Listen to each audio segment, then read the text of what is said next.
Good morning student. अभी हम लोग जो यूनिट कर रहे हैं determination of income and employment, इस यूनिट में भी काफ़ी न्यूमेरिकल्स हैं, इसीलिए मुझे लगा कि इस पर वीडियो बनाना ज़रूरी है क्योंकि न्यूमेरिकल्स को हम गूगल मीट पर भी सही तरीके से एक्सप्लेन नहीं कर पा रहे थे।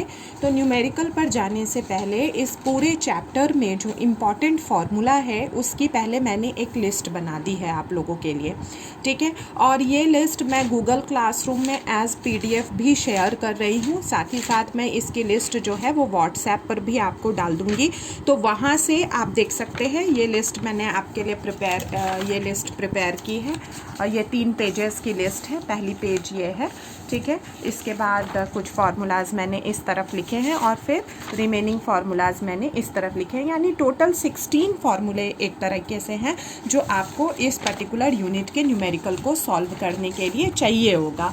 अब एक एक करके हम क्या करेंगे, इन फार्मूला को समझेंगे।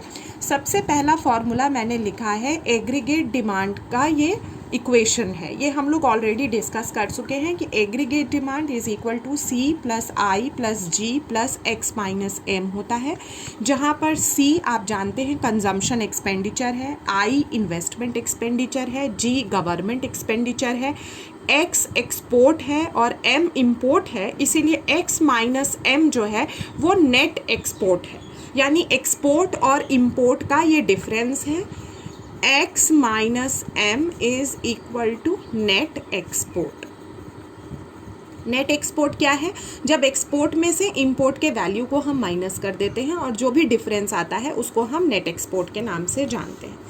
हम लोगों ने पहले ही इस यूनिट में डिस्कस कर लिया है कि एनालिसिस को सिंप्लीफाई करने के लिए मान लिया गया है कि इकोनॉमी के अंदर 4 सेक्टर ना होकर के केवल 2 सेक्टर हैं, और ये जो 2 सेक्टर हैं कौन कौन से हैं? हाउस होल्ड है, पहला सेक्टर हाउस होल्ड है और दूसरा सेक्टर जो है वो फर्म है, ठीक है। तो इसके हिसाब से ये फॉर्मूला रिड्यूस होकर के aggregate demand is equal to C plus I, यानी कि कंजम्पशन एक्सपेंडिचर और इन्वेस्टमेंट एक्सपेंडिचर हो जाता है। Third formula is related with aggregate supply and aggregate supply is equal to Y is equal to C plus S, यानी aggregate supply national income के बराबर होता है और साथ ही साथ नेशनल इनकम के 2 कंपोनेंट होते हैं C प्लस S, यानी कंजम्पशन एक्सपेंडिचर और सेविंग।